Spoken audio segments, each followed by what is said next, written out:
겠습니다. 이제 우리 성경을 함께 보시겠는데요. 12장 1절 말씀 한 구절만 같이 우리 함께 읽어 보도록 하겠습니다. 성경을 찾으신 줄 알고 같이 함께 읽습니다. 시작. 여호와께서 아브라함에게 이르시되 너는 너의 고향과 친척과 아버지의 집을 떠나 내가 네게 보여줄 땅으로 가라. 아멘.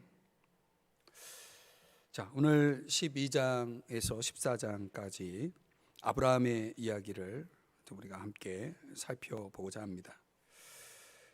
이 아브라함이 하나님의 부르심을 받고 가나안으로 여행을 떠나게 되는데요. 그 여행 코스를 한번 추적해 보니까 총 2250km 정도의 거리를 도보로 여행을 하는 겁니다.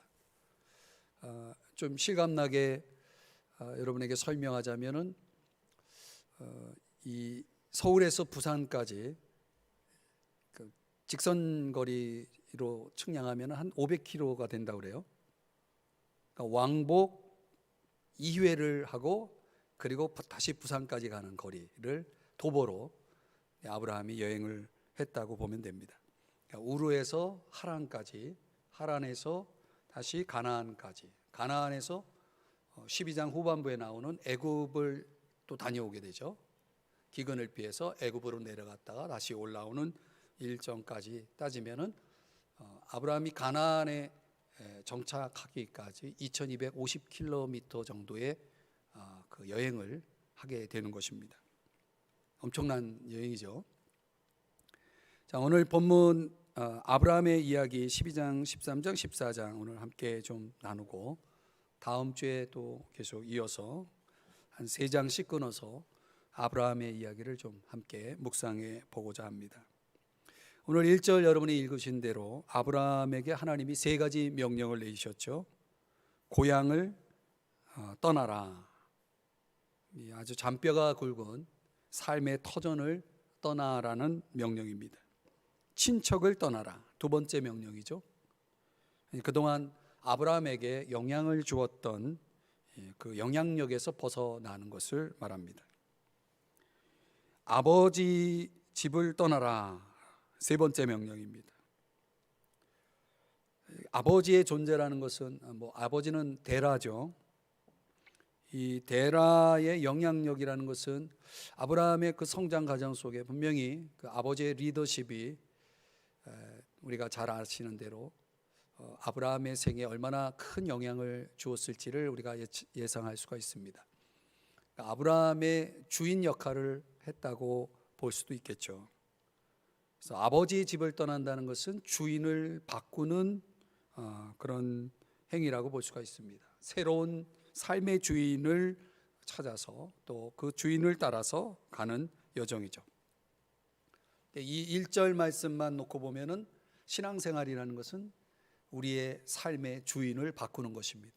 우리의 주인을 바꾸는 것이죠. 당연히 그 주인은 하나님이시죠. 다른 어떤 존재로부터 하나님이라는 대상을 향해서 나의 삶의 로드십을 이제 맡기게 되는 것입니다. 제가 흥미로운 묵상을 좀 해봤는데요. 9장 끝부분에 보면은 노아의 나이가 950세가 되어서 죽었다고 되어 있거든요. 그리고 이제 아브라함의 후손서부터 해서 쭉 연대를 따져보니까 이 아브라함이 58세 될 때까지 노아가 살아 있었어요.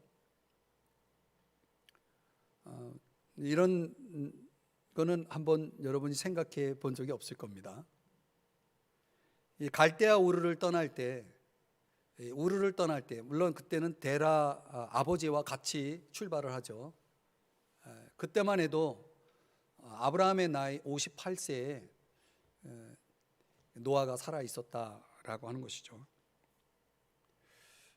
그리고 또 흥미로운 것은 하란에서 11장 32절에 보면 데라 아버지가 205세에 죽죠.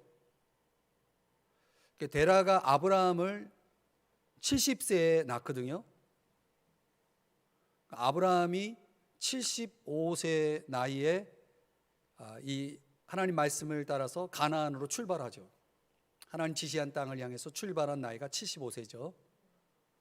그러면 아브라함이 데라의 나이 70세에 태어났다면 아브라함의 나이 75세면 데라의 나이는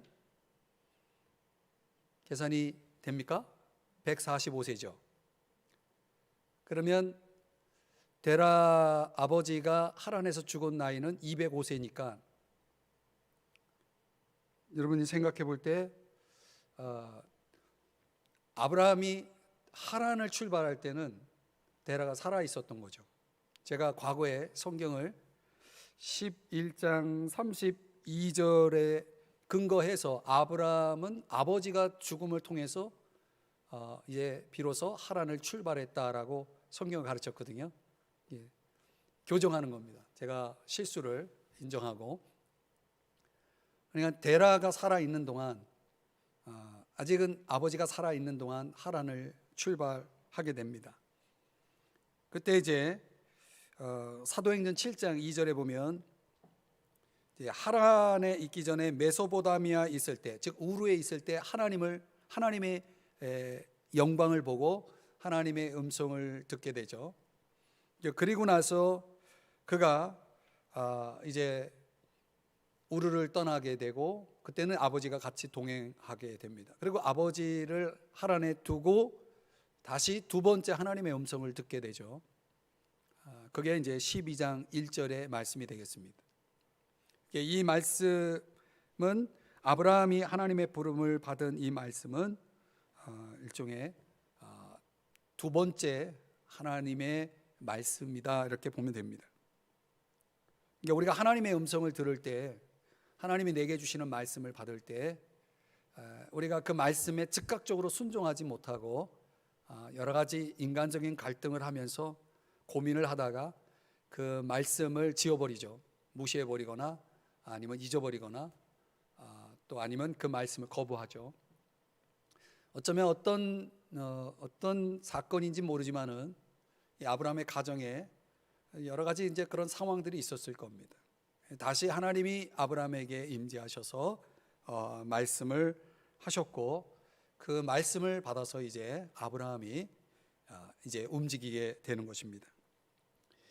12장 4절의 말씀을 우리 한번 보시겠습니다. 12장 4절 다 같이 함께 읽어봅니다. 시작. 이에 아브라함이 여호와의 말씀을 따라갔고 롯도 그와 함께 갔으며 아브라함이 하란을 떠날 때에 75세였더라. 하나님의 말씀을 따라간 이 시점부터 이제 75세의 나이라는, 어떻게 보면 인간적으로는 좀 나이가 들은 너무 늦은 감이 있는 그 나이에 아브라함의 믿음의 여정이 시작이 됩니다. 오늘 우리가 분명히 알 것은 아브라함이 삶의 주인을 바꾸고 하나님 말씀을 따라갈 때, 즉 하나님의 주권을 따라갈 때, 그때부터 이제 아브라함은 축복의 인생을 시작하게 되는 거죠. 우리가 하나님 앞에서 살아가는 동안 우리에게도 하나님이 말씀 가운데 임재하셔서 우리에게 말씀을 주십니다. 그 말씀을 주셨을 때 저와 여러분이 해야 할 일은 뭡니까? 말씀을 따라가는 거죠. 하나님이 우리에게 말씀하시는 방법 여러 가지가 있겠지만 정말 하나님이 초자연적인 방법으로 여러분에게 나타나서 말씀을 주실 수도 있겠죠. 그러나 오늘날 분명한 것은 우리는 성경을 통해 하나님의 말씀을 듣습니다. 하나님의 음성을 듣습니다. 하나님의 그 완전한 계신 하나님의 말씀, 성경 말씀을 통해서 하나님의 음성을 듣고 또 그 음성을 따라서 순종하는 저와 여러분이 될 수 있기를 주의 이름으로 축복합니다. 또 하나님의 음성을 들을 때 어떤 음성을 들었냐면 2절 말씀, 12장 2절 말씀을 보시면은 내가 너로 큰 민족을 이루겠다, 이제 하나님의 계획을 말씀하시죠. 여러분, 우리가 하나님의 말씀을 들을 때 어떤 것들이 우리 안에서 일어나냐면 일종의 꿈이 생기죠. 내가 너로 큰 민족을 이루겠다라고 했을 때 아브라함의 마음속에는 분명히 꿈이 생겼을 겁니다. 뭔가 하나님이 나를 위한 놀라운 계획을 갖고 계시는구나. 그리고 그 말씀을 들었을 때, 하나님의 말씀을 들었을 때 아브라함은 그 말씀을 뭐 했습니까? 믿었겠죠. 믿었기 때문에 그 말씀을 따라갈 수 있었죠. 여러분, 우리가 하나님의 말씀을 듣는 자세가 뭡니까? 바로 이런 자세를 가져야 된다는 거예요. 말씀을 들을 때 우리의 마음속에 그 말씀에 대한 뭐가 있어야 돼요? 믿음이 있어야 된다는 거죠. 히브리서 4장 2절의 말씀에 보면 듣는 자가 믿음이 화합지 아니하면 아무 유익이 없다라고 그랬어요. 하나님 말씀이 우리에게 주어질 때 그 말씀을 믿음으로 응답한 자들만이 그 말씀의 축복을 누릴 수 있는 것입니다. 12장 4절 말씀 다시 한번 보시면 그 말씀을 믿었기 때문에 아브라함은 75세의 나이에 하란을 떠날 수가 있었다라는 것이죠. 그리고 그의 이제 발걸음이, 여정이 시작되는데요. 12장 7절 말씀을 보시겠습니다. 12장 7절의 말씀 우리 같이 한번 또 읽어보겠습니다. 시작. 아브라함에게 나타나 이르시되 내가 이 땅을 내 자손에게 주리라 하신지라. 자기에게 나타나신 여호와께 그가 그곳에서 제단을 쌓고.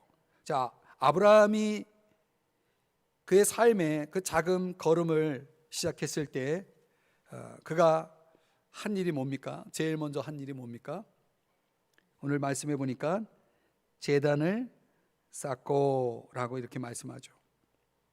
그가 하나님이 지시한 땅으로 마침내 들어가게 되었고, 그리고 아브라함이 제일 먼저 한 일이 뭐예요? 제단을 쌓았다는 것이죠. 그리고 8절에 보면 거기서 베델 동쪽 산으로 옮겨 장막을 쳤다. 여기서 장막은 살집이죠. 아브라함에게 있어서 살집보다 훨씬 더 중요한 의미를 가졌던 것은 바로 제단이었다는 것입니다. 장막이, 살집이 아브라함의 육신적인 필요를 대표한다면 제단은 영적인 필요를 대표합니다. 이 제단이라는 것은 하나님에 대한 아브라함의 믿음의 표현이었을 것입니다. 하나님과의 교통의 자리라고 볼 수 있죠. 오늘 저와 여러분에게 있어서 우리가 아브라함을 통해서 배울 것은 바로 이것입니다. 첫 번째는 그가 하나님의 말씀을 들었고 그 말씀을 믿었고 그 말씀을 따라갔다라고 하는 그 첫 번째 교훈. 그리고 두 번째 우리가 배워야 될 것은 제단을 쌓은 신앙을 본받는 것입니다. 제단을 쌓는 것. 이 현대를 사는 그리스도인들에게 제단은 의미가 없죠. 우리가 제단을 쌓을 일은 없죠. 오늘날의 제단이 뭐겠습니까? 바로 예배죠. 예배의 삶. 왜 아브라함은 이 제단을 쌓는 일이 그렇게 중요했을까? 자기가 살아야 할 집보다 더 중요했던 이유는 무엇일까? 우리가 좀 생각해 보면요. 여러분 생각해 보세요. 아브라함이 12장 5절에 보면은 그런 말씀이 나오죠. 이제 아내 사레와 조카 롯과 함께 하란에서 출발을 했어요. 그래서 얼마나 많이 걸었을까? 마침내라는 단어가 나오죠. 5절에 보시면 마침내 가나안 땅에 도착했다. 분명히 그 땅은 하나님이 지시한 곳이라고 하는 그런 사인이 있었을 거예요. 바로 이곳이다. 내가 너에게 보여줄 땅, 내가 너에게 줄 땅이 바로 이곳이다 라고 그런 사인을, 그런 말씀을 주셨을 것입니다. 아브라함이 마침내 그 가나안 땅에 들어갔을 때 아브라함의 마음이 어떠했을 거라고 생각합니까? 드디어 하나님이 나를 인도하셔서 그 약속하신 장소로 내가 무사히 올 수 있었다. 아까도 말씀드렸지만은 그 아브라함의 여정 자체가 굉장히 긴 여정이었다는 거예요. 뭐 기차를 타고 비행기를 타고 이런 게 아니라 도보로 그가 그 긴 여정을 걸어서 마침내 가나안 땅에 들어왔을 때 아브라함의 마음속에 어떤 마음이 있었을까? 저는 그것이 틀림없이 감사의 마음이었다고 봅니다. 우리의 인생길을 주관하시고 마침내 우리의 인생의 목적지에 도달할 수 있도록 이끌어 주신 하나님 앞에 깊은 감사가 있지 않았을까요? 하나님이 약속하셨고 또 마침내 그 약속이 이루어지는 것을 그 눈으로 아브라함이 목격했을 때, 그것을 확인했을 때, 과연 하나님이 그 약속을 지키셨구나 라고 아브라함이 그 약속이 이루어지는 현장을 보았을 때, 그때 아브라함의 마음속에는 큰 감사가 있었으리라고 봅니다. 신앙생활이라는 건 이런 거죠. 하나님 말씀하시고 우리는 그 말씀대로 믿고 따라 순종하고 마침내 그 순종의 결과로 하나님의 뜻이 이루어지고 하나님의 약속이 이루어지는 모습을 보며 우리는 뭘 합니까? 하나님 앞에 감사의 예배를 드리는 거죠. 그러니까 우리의 신앙의 모습이 이런 패턴으로 이루어져야 한다는 것을 보여주는 것입니다. 또 중요한 건 뭐냐면 6절을 한번 보시겠습니다. 6절에 보면 아브라함이 도착한 그곳에 어떤 장소가 기다리고 있었냐면 6절 끝부분에 보면 그때 가나안 사람이 그 땅에 거주하였더라. 여러분, 이 말씀을 보면서 우리가 좀 묵상을 해야 되는 것은 뭐냐면 그 땅이 아브라함이 하나님의 약속에 의해서 도착한 장소가 가나안 사람이 그 땅에 거주하여 있었던 땅이다. 이건 뭘 얘기하냐면 그 땅이 하나님의 약속대로 내게 주어지기 위해서는 그냥 주어질 것이 아니라는 것을 우리 암시하는 거죠. 그 가나안 땅에 이미 상주하고 있는 원주민이 있다라고 했을 때 아브라함에게 있어서는 그런 생각이 있었을 거예요. 하나님이 나에게 주겠다고 약속한 이 땅이 이미 자리 잡고 정착해 있는 원주민들이 있다면 어떻게 이 땅이 내 땅이 될 수 있겠습니까? 이건 뭘 얘기하는 겁니까? 아브라함의 마음속에 분명히 두려움이 있었을 것이고 그 이미 원주민들, 다수의 그 원주민들, 홀로 가족과 함께 도착한 이 아브라함의 입장에서 보면 굉장히 위축될 수밖에 없는 곳이었을 거예요. 그럼에도 불구하고 아브라함에 뭐가 있냐면 하나님의 약속에 대한 신뢰가 있고 믿음이 있었던 거죠. 어떤 믿음? 가나안 땅에 원주민들이 있지만 이 땅이 하나님의 약속대로 내게 주어질 것이라는 믿음, 승리에 대한 확신이죠. 우리 삶에는 그런 용기가, 그런 믿음이 필요하다는 것입니다. 내 눈에 아무 증거가 아니 보여도 내 눈에 하나님 말씀이 이루어진 것이 확실하게 내 눈에 증거로 나타나지 않아도 믿음이라는 게 뭡니까? 바라는 것들의 실상 아니겠습니까? 히브리서 11장 1절의 말씀처럼, 그러니까 이 땅이 하나님이 내게 주실 땅이고 마침내 내게 주어질 것이라는 믿음 없이는 아브라함에게 있어서 얼마나 두렵고 또 정말 떨리는 그런 땅이라고 하는 그런 생각 속에서 어떻게 보면 절망할 수 있고 낙심할 수밖에 없는 그런 상황이지만 아브라함이 제단을 쌓으면서 그 제단 속에 그런 믿음을 하나님 앞에 고백하지 않았을까라는 생각을 해봅니다. 그래서 여기 보면 한번 보세요. 아브라함이 그 땅을 지나 어디에 이르러서 제단을 쌓게 되는지 한번 보세요. 6절에 어디 땅에 도달합니까? 세겜이라고 돼 있죠. 세겜. 이 세겜이 흥미롭게도 어깨라는 뜻을 가진 히브리어입니다. 어깨. 어깨라는 것은 무슨 뜻이냐면 영적으로 말하면 능력이라는 뜻이죠.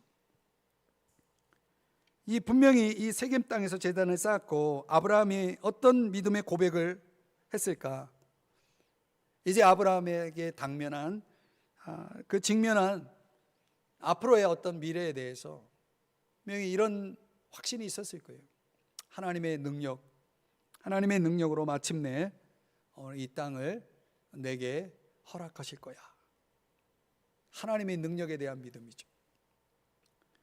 이 능력을 의미하는 세켐이라고 하는 곳에 들어가서 제단을 쌓은 목적이 거기에 있지 않을까요?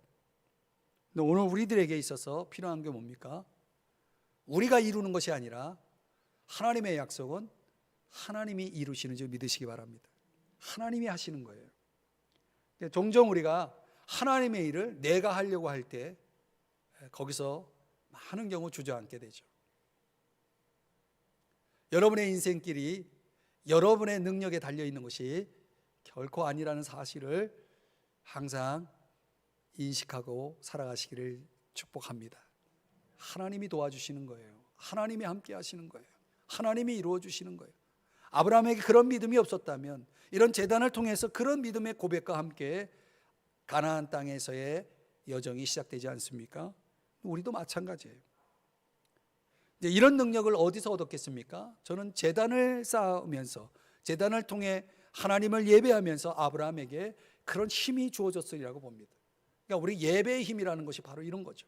우리가 하나님 앞에 나와 예배할 때 하나님이 이 세상을 감당하고 하나님이 우리 앞에 주어진 미션들을 감당해낼 수 있는 그런 힘, 그런 능력이 바로 예배를 통해 주어지는 줄 믿으시기 바랍니다. 그러니까 이 예배가 그래서 중요한 거예요. 또 더욱이 중요한 것은 제단을 쌓으면서 8절에 보시면은 끝부분에 여호와의 이름을 부릅니다. 그분의 이름을 불렀다는 것은 그분을 만났다는 것을 의미합니다. 하나님을 찾는 거죠. 이게 바로 예배죠. 주의 이름을 부를 때 주님이 응답하시죠.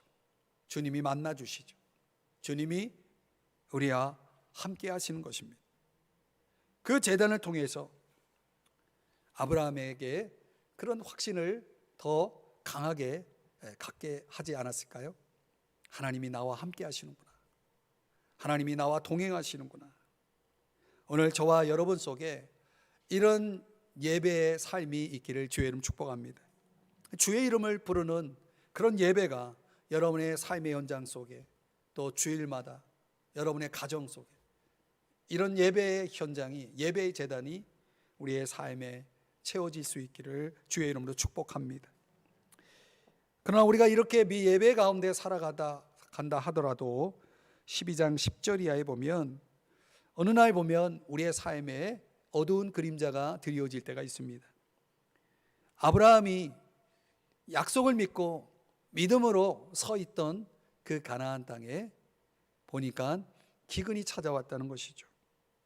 종종 우리가 하나님과 동행하는 인생 속에도 고난이, 시련이 찾아올 때가 있는 것입니다. 그때 그 기근이, 그 시련이 우리에게 어떤 영향을 줄까? 오늘 아브라함에게는 어떤 일이 벌어졌는지를 소개하는데요. 그가 애굽으로 내려갔다, 이렇게 말하고 있어요. 애굽으로 내려갔다. 애굽으로 내려갔다라고 하는 것은 무엇을 의미합니까? 그가 믿음, 신앙적으로 후퇴했다는 것을 의미하죠. 어떤 시련 앞에, 고난 앞에 종종 이런 일들이 벌어지는 것 같아요. 이 코로나19라는 이런 상황 속에서 어떤 성도들은 믿음에 후퇴해서 정말 믿음의 기근을 갖고 있는 그런 성도들의 모습을 볼 수가 있습니다. 아브라함이 말씀을 쫓아갈 때와 기근을 피해서 갈 때하고 전혀 다른 모습을 보여주고 있다는 사실을 여러분 아십니까? 오늘 우리가 우리의 삶의 자리에서 쉽게 우리의 본연의 자리에서 벗어나는 일들이, 이탈하는 일들이 있어서는 안 되어야 하겠지만은 종종 우리가 그렇게 반응할 때가 있다는 것입니다. 아브라함이 애굽으로 내려갈 때 그 앞에서 보여줬던 제단을 쌓는, 즉 예배 중심의 아브라함의 모습과는 전혀 다른 모습으로 10절 이하에서는 그 모습을 보여주고 있습니다. 사람을 두려워하고요, 거짓말을 하고요, 정확하게는 거짓말은 아니었지만 아내를 누이라고 속이죠. 어떻든 이런 모습들을 보면 전혀 아브라함답지 않은 모습들, 이런 모습이라고 할 수가 있습니다. 신앙적으로 신앙인이 신앙인답게 살지 못할 때가 있죠. 분명히 거기에는 뭐가 결핍이 되어 있는 걸 볼 수가 있어요. 뭐가 결핍이 되어 있습니까? 재단이 전혀 없어요. 예배가 없는 인생 속에는 이런 일들이, 어처구니 없는 일들이 일어나는 것입니다. 사람을 두려워합니까? 하나님을 두려워해야죠. 사람을 두려워하면 올무에 걸리게 되거니와 여호와를 의지하는 자는 안전하리라. 성경에 이런 말씀도 있지 않습니까? 아브라함이 믿음으로 서 있을 때는 가나안 땅이 두려운 땅이 아니었거든요. 가나안 사람들이 두려운 사람들이 아니었거든요. 그가 제단 쌓기를 소홀히 할 때 그는 시련 앞에 그냥 힘없이 무너져 버리고 말았다는 것입니다. 정말 우리 신앙인들에게 있어서 중요한 건 뭡니까? 기도해야 할 때, 예배해야 할 때 예배하지 않고 기도하지 않는 것입니다. 사랑하는 성도 여러분, 아브라함이 그 기근 앞에서 하나님을 붙들었다면, 말씀을 붙들었다면, 하나님의 인도를 구했다면 이런 일은 일어나지 않았을 텐데 말이죠. 안타깝게도 아브라함에게 그런 일이 일어나고 말았습니다. 13장으로 넘어와서 아브라함이 결국 이제 가나안 땅으로 다시 돌아온 이야기가 소개되는데요. 중요한 건 뭐냐면 결국은 아브라함이 애굽으로 내려간 그 사건으로 인해서 아브라함에게 주어진 그 불순종의 열매들이 몇 가지가 있는데요. 한번 잘 들어보세요. 첫 번째는요, 애굽에 내려간 만큼의 시간을 낭비했다는 것이죠. 여러분, 우리들에게 주어진 시간이라는 것이 한없는 그런 시간들이 아니잖아요. 세월을 아끼라라고 사도 바울이 에베소서에도 말씀하잖아요. 때가 악하기 때문에 세월을 아껴야 된다, 이렇게 말씀하잖아요. 성경은 우리에게 주어진 시간이 유한한 시간, 제한된 시간이라고 말씀하고 있습니다. 그만큼의 시간을 허비하고 만 것이죠. 또 보세요. 12장 18절 말씀해 보면은 오늘날로 말하면 믿지 않는 사람 바로에게 하나님을 증거할 수 있는 그런 기회를 잃고 맙니다. 오히려 오늘날로 말하면 불신자들에게 책망을 받고 있어요. 아니, 당신 하나님 믿는 사람이 왜 그런 짓을 했냐라고 책망을 받고 있다는 것입니다. 왜 나에게 이런 일을 했느냐고, 왜 이렇게 정직하지 못하냐고 바로에게 책망을 받고 말았습니다. 바로에게 전도를 해야지, 바로에게 하나님을 증거해야 될 아브라함의 모습이 이렇게 초라하게 전락을 하고 만 것이죠. 여러분, 소금이 맛을 잃으면 사람에게 짓밟히는 거예요. 우리 그리스도인들이 제대로 살지 못하면 세상에 짓밟히게 되어 있는 것입니다. 오늘날 우리 그리스도인들의 현실이 그거 아닙니까? 세상 사람들이 우리 믿는 사람들을 향해서 손가락질 하는 게 뭡니까?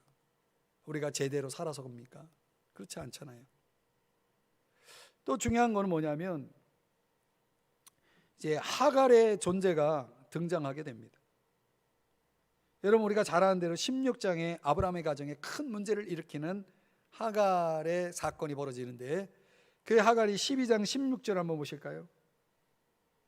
여기 보면 아브라함이 노비를 데리고 올라옵니다. 애굽에서. 이 노비 가운데 하갈이 들어있는 거예요.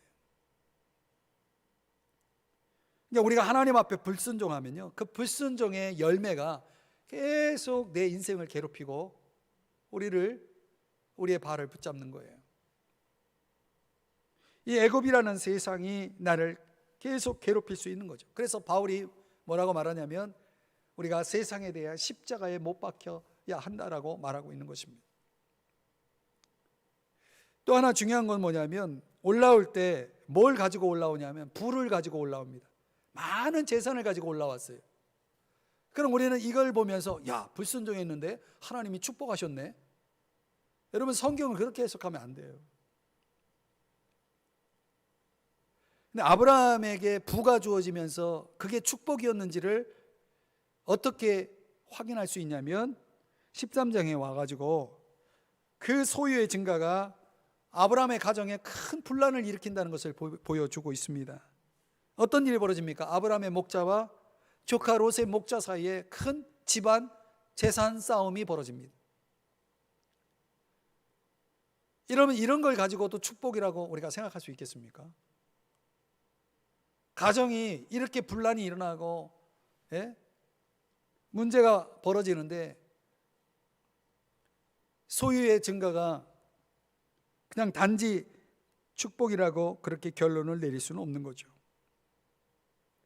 그러니까 부는 얻었는데 더 가치 있는 가족애를 잃어버리고 맙니다. 더욱이 조카 롯의 신앙에 큰 문제가 생기죠.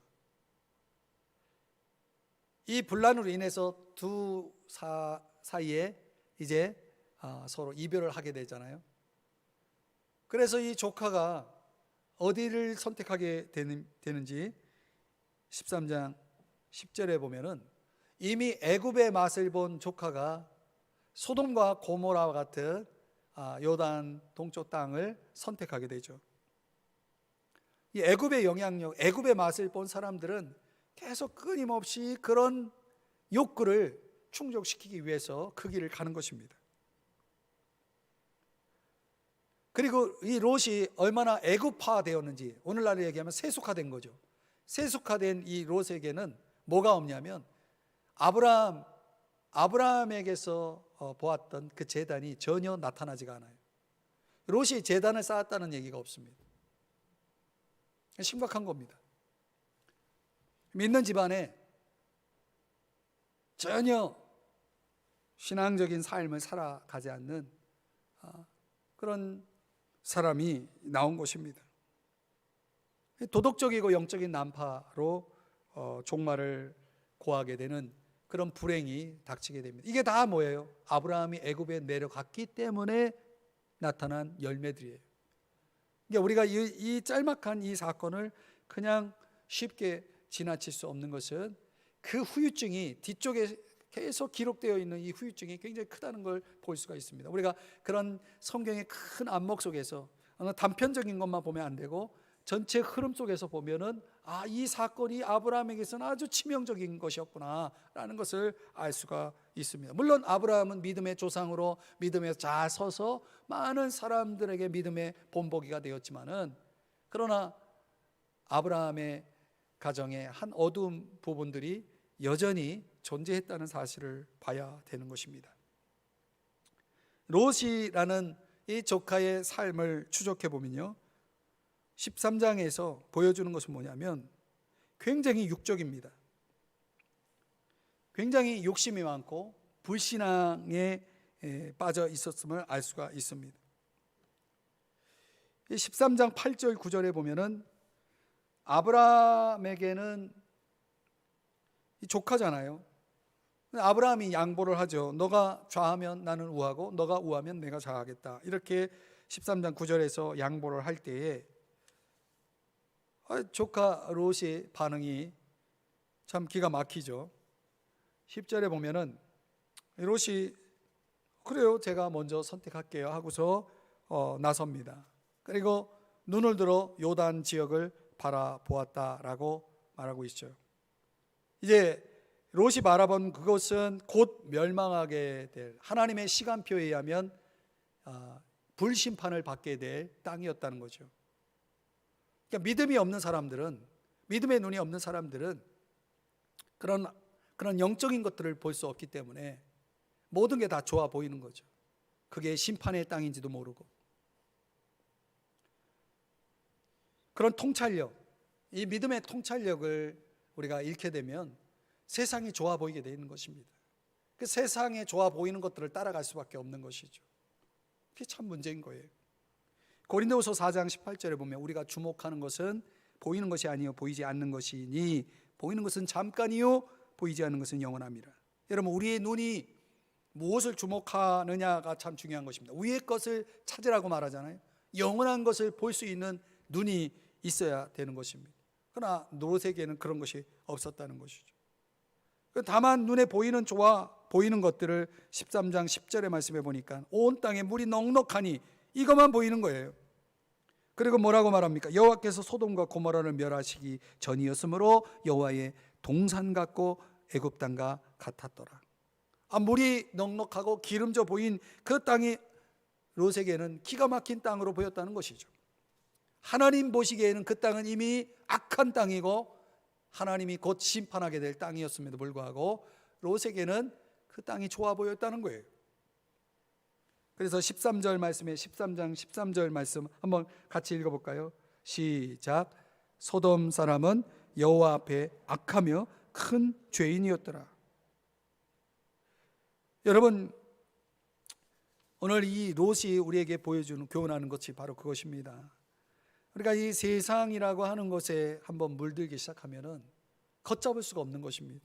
영적인 눈이 가려지고 그들의 눈에 좋아 보이는 것들, 하나님의 시각을, 하나님의 그 통찰력을 잃어버리고 그 잘못된 선택을 계속해 나갈 수밖에 없는 것이죠. 아브라함처럼 하나님의 선택을 받고 하나님의 인도를 따라가고 하나님 보시기에 합당한 것을 결정해 나갈 수 있는 그런 믿음의 시각들이 주어지지 않는 한 이 롯과 같은 인생을 살아갈 수밖에 없는 것입니다. 그래서 우리의 초점이 어디에 맞춰져 살아가느냐가 참으로 중요한 것입니다. 내가 붙잡아야 될 가치, 우리가 이 세상에 발을 딛고 살아가지만 저와 여러분이 롯의 눈으로 세상을 보듯이 그렇게 보아서는 안 되는 거죠. 여전히 이 세상은 타락한 세상이고 하나님의 심판 아래 놓여 있다는 사실을 우리는 잊지 말아야 되는 것입니다. 이 세상이 좋아 보이면 안 되는 거예요. 14장으로 넘어오면 여기서 가르치는 아주 중요한 레슨 한 가지만 말씀드리면, 결국 롯이 살게 될 그 소돔 고모라에는 큰 환란이 찾아오죠. 결국 포로가 되어 버리고 말지 않습니까? 마치 세상이 좋아서 세상을 향해 나아간 자가 세상의 포로가 되듯이,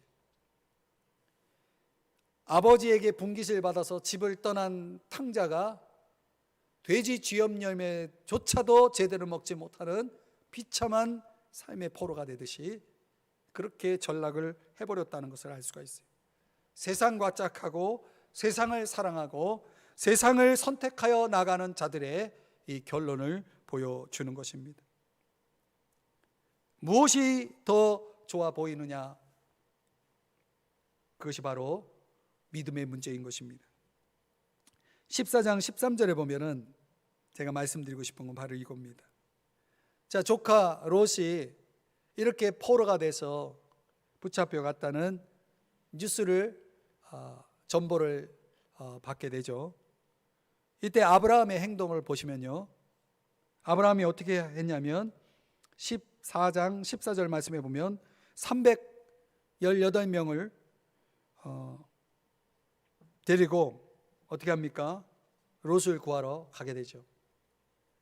그런데 이미 조카가 붙잡힌 포로가 된 그 상대방 적들은 다수예요. 연합군이에요. 318명으로 롯을 구하러 간다? 이거는 어리석은 겁니다. 아무리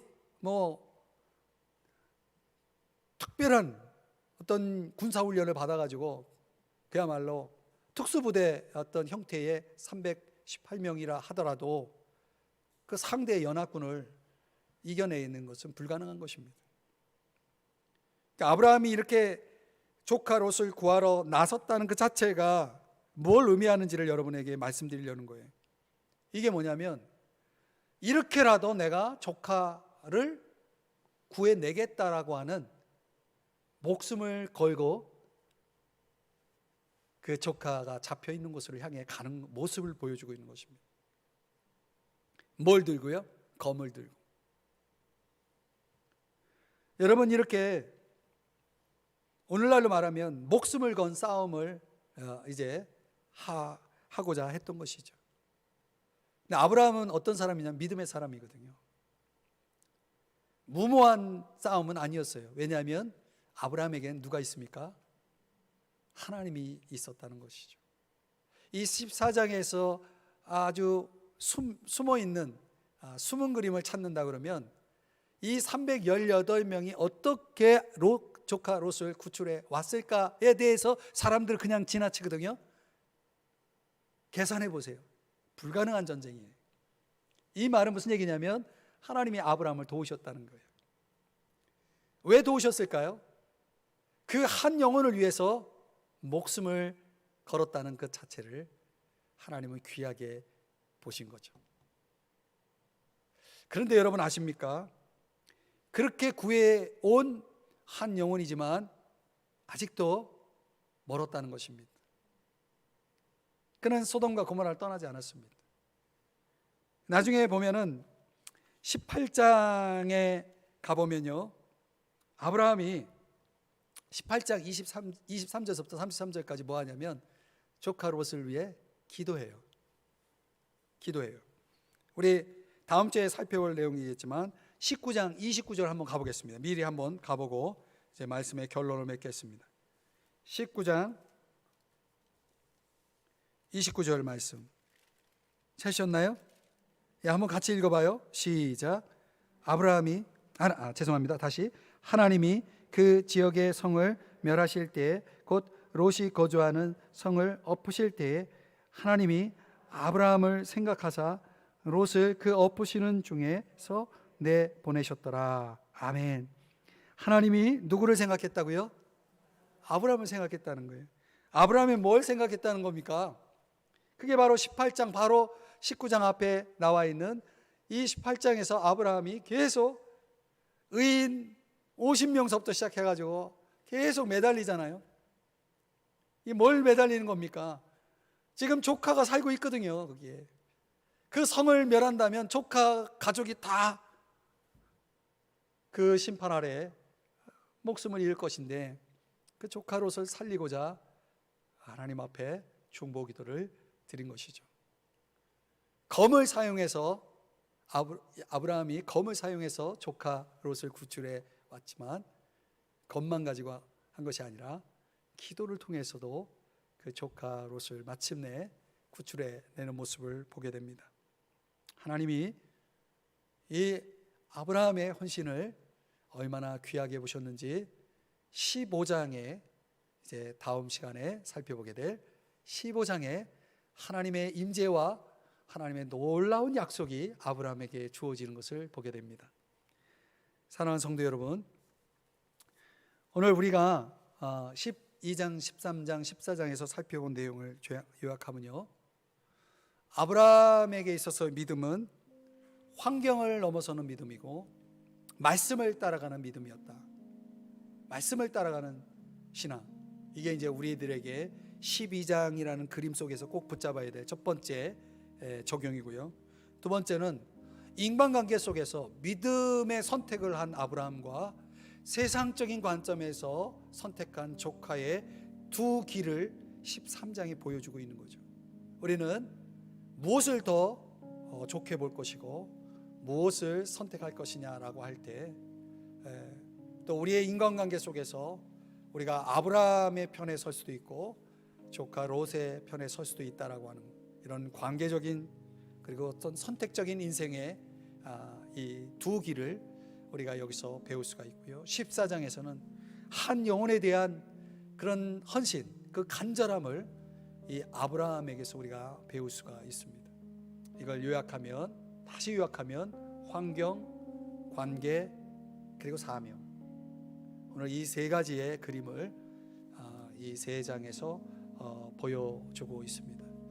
오늘 사랑하는 성도 여러분의 삶 속에 아브라함이 걸어간 말씀을 따라가는 신앙, 또 믿음의 눈으로 선택하고 걸어가는 인생, 그리고 한 영혼에 대한 그런 헌신, 오늘 여러분의 삶에 함께 할 수 있기를 주의 이름으로 축복합니다.